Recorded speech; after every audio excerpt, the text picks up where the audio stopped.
Olá, turma, tudo bem? Estamos de volta aqui com mais uma aula. Hoje, terça-feira, seria de Física, mas eu estou continuando com Química para a gente concluir essa parte da tabela. Então, já está com 2 aulas que a gente comenta sobre a tabela. Hoje a gente vai prosseguir, fazer uma conclusão aqui a respeito da tabela e falar sobre os elementos metais e não metais. Então, aqui eu tenho essa tabela aqui. E a nossa tabela do livro, que é aquela que vai servir por base, também está semelhante a essa. Inclusive, esses mesmos elementos aqui, na nossa tabela, está faltando. Depois a gente vai preencher em aulas presenciais. E também quero dizer a vocês o seguinte, que ontem nós falamos da classificação. Aqui no livro de vocês, esses elementos aqui, em verde claro, são os elementos metais. Esses amarelos aqui não metais. O azul aqui o gás nobre. E o rosa aqui o hidrogênio, que como eu falei ontem, ele não entra em nenhuma classificação dessas outras. Esses elementos que estão aqui abaixo, eles são elementos de transição interna, como a gente viu ontem, quanto a uma classificação a respeito do posicionamento, mas quanto ao caráter metálico, eles também são elementos metálicos. Agora, o que é que eu quero chamar a atenção de vocês? Eu vou pegar aqui uma outra tabela para mostrar um detalhe para vocês.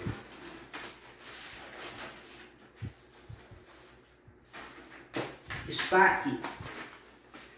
Olhando essa tabela aqui, nós temos em azul os metais, temos aqui em verde os gases nobres, temos aqui em amarelo os não metais, temos aqui o hidrogênio, que ele está da cor dos metais, mas como eu já falei, dos não metais, aliás, mas ele não é classificado como metal, nem como não metal, nem como gás nobre, ele não entra nessa classificação.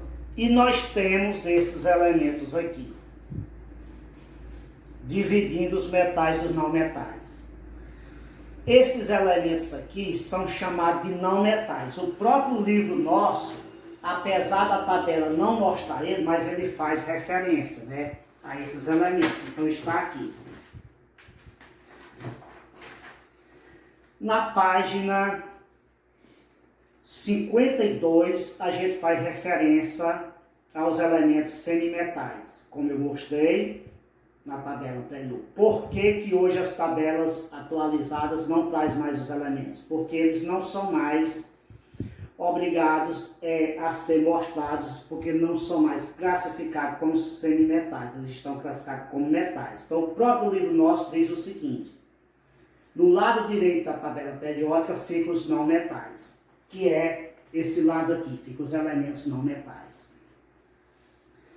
Mas o boro, silício, germânio, arsênio, antimônio, telúrio e polônio têm algumas propriedades de não metais e outras de metais. Por isso são chamados por alguns autores de semimetais. Então o boro, que é esse aqui, o silício, o germânio, o arsênio, o antimônio, o telúrio e o polônio, eles são os elementos classificados como elementos semimetais. Por quê? Eles apresentam tanto características de elementos metais, como características de elementos não metais. Então, algum deles aqui, como o caso do boro, do silício, ele foi classificado como não metal. Mas já que o caso do germânio, né, do antimônio, do polônio, são classificados como elementos metais. Então, a classificação nossa, que nós levamos em consideração, é essa aqui, que é uma consideração que é feita baseada em quê? Está aqui, prosseguindo o nosso livro, diz o seguinte: no entanto, a União Internacional de Química Pura e Aplicada, que é a IUPAC, órgão que regulamenta a nomenclatura em química, não indica quais elementos devem ser incluídos nessa classificação. Ou seja, a IUPAC, que é uma instituição internacional que regulariza todas as leis e todas as normas da química, ela não diz, na verdade, quem são esses elementos semimetais. Por essa razão, aí o PAC não recomendando a identificação destacada dos elementos semimetais, hoje se dá preferência a incluir eles em somente metais ou não metais, né? Então, os semimetais, atualmente, a gente já não trabalha mais com eles. Então, gente, essa classificação dos metais e não metais, ela é a classificação oficial que ora a gente trabalha. Os não metais é apenas para a gente lembrar, né, que eles existiam, foi por muito tempo colocado nas tabelas e atualmente não está sendo mais colocado. Bom, mas vamos entender aqui a nossa tabela da seguinte maneira. Isso é o que eu quero mais chamar a atenção a vocês. Ontem eu já falei, nós temos essas linhas verticais, de cima para baixo. São um total de 18, começando a primeira linha aqui com o hidrogênio, a última linha que começa com o hélio. Essas linhas são chamadas de famílias ou grupos, aí elas são numeradas de 1 a 18, grupo de 1 até 18. Antes, quando elas eram chamadas só de famílias, elas eram identificadas também pelas letras em algarismo romano. Então a gente tinha as famílias A e as famílias B. Então a gente tinha a classificação dividida entre famílias A e famílias B. Hoje a gente tem uma classificação direta de 1 a 18. Essa numeração que aparece aqui em cima da tabela é exatamente para identificar o grupo ou a família. E as linhas horizontais aqui, que são um total de 7 até aqui, porque são 7 períodos, essas duas que está abaixo aqui, é como eu disse ontem, é porque ela foi retirada daqui, mas elas eram para estar incluída aqui. Inclusive ontem eu até mostrei uma tabela longa, né, em que tinha a inclusão desses elementos aqui dentro da tabela principal. Então, gente, aqui está numerado 1, 2, 3, 4, 5, 6, 7. Aqui são os períodos, primeiro período, segundo, terceiro, até o sétimo período. Então, na verdade, nós temos 18 famílias e 7 períodos, né? 18 colunas verticais, vamos chamar de coluna vertical, e 7 períodos. Bom, para a gente concluir o nosso conteúdo, quero voltar aqui para o nosso livro, onde nós temos aqui na página 49, nós temos um estudo que nós vamos fazer a respeito dos metais e depois, posteriormente, a respeito dos não metais. Então, está aqui os metais, né? Os metais são esses aqui, escuros aí, né? Então, o que acontece? Esses elementos metais, eles têm muitas aplicações no nosso dia a dia. Ontem também eu mostrei para vocês uma tabela, inclusive grande, com alguns objetos que mostrava a utilidade daquele elemento químico para o homem, a principal utilidade. Então, cada elemento químico ele era representado por uma coisa que ele é usado no nosso dia a dia. Aqui no livro nosso, na página 49, nós também temos alguns objetos. Esses objetos são feitos de alguns metais. Por exemplo, nós temos o mercúrio, que é utilizado em termômetro, porque a gente tem um termômetro de mercúrio. Então foi a utilidade do mercúrio que foi colocada aqui, foi a aplicação dele nos termômetros. Inclusive, gente, eu tenho uma colocação a fazer e dizer para vocês que o mercúrio, ele é o único elemento metal que se encontra no estado líquido. Então, entre os metais, o mercúrio aqui é o único que está no estado líquido. Essa tabela aqui não mostra ele de cor diferente, porque essa tabela não está estudando o estado físico. E sim, essa cor aqui mostra a classificação quanto ao caráter metálico dos elementos. Mas quando a gente tem uma tabela que ela está mostrando os estados físicos, aí a gente vê que o mercúrio aqui, ele fica de cor diferente, porque ele é o único elemento metal que se encontra no estado líquido.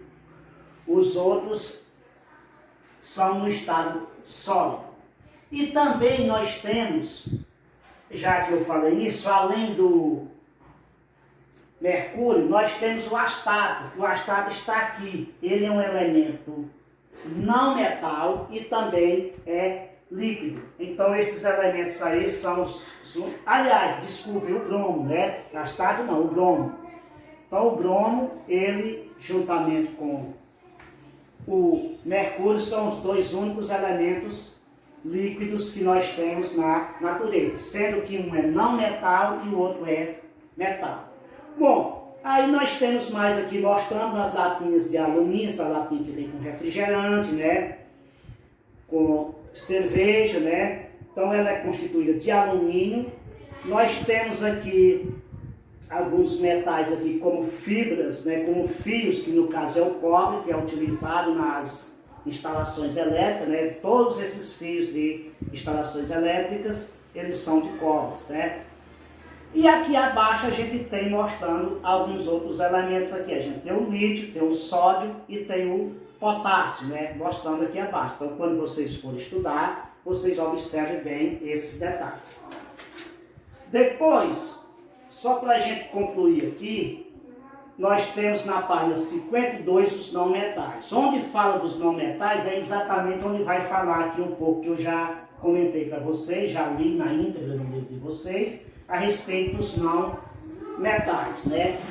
E esses elementos também, eles têm o grupo dos halogênios. Por quê? Porque essas famílias, elas recebem nomes, né?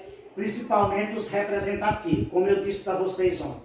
Os elementos representativos são esses elementos da parte alta da tabela. Eles são aqueles que estão mais adequados às normas e às leis da química. Por isso que eles são chamados representativos, porque eles representam realmente as propriedades dos elementos. Já esses aqui da parte mais baixa, e esses aqui de fora, que são chamados respectivamente de transição e de transição interna, eles não obedecem a todas as características, a todas as propriedades. Às vezes obedece a uma e a outras não. Então, gente, voltando aqui, o que eu quero dizer é o seguinte, é que a tabela está ordenada aqui de 1 até aqui, que vai ser o 118, o último elemento, depois nós vamos preencher isso aí. E hoje ela já se encontra completa, porque esses elementos aqui já foram descobertos, né? E ela está ordenada em ordem crescente de número atômico, como nós vimos ontem, né? Então, gente, eu peço que vocês façam as atividades, né, do capítulo, e na próxima semana a gente volta com aulas de física, porque amanhã é ciências, né? Então, na próxima semana, segunda e terça, a gente trabalha com física. Vai lá. Sim, só mais um detalhe. Depois a gente comenta a respeito da resolução das questões, né? Então, até a próxima aula.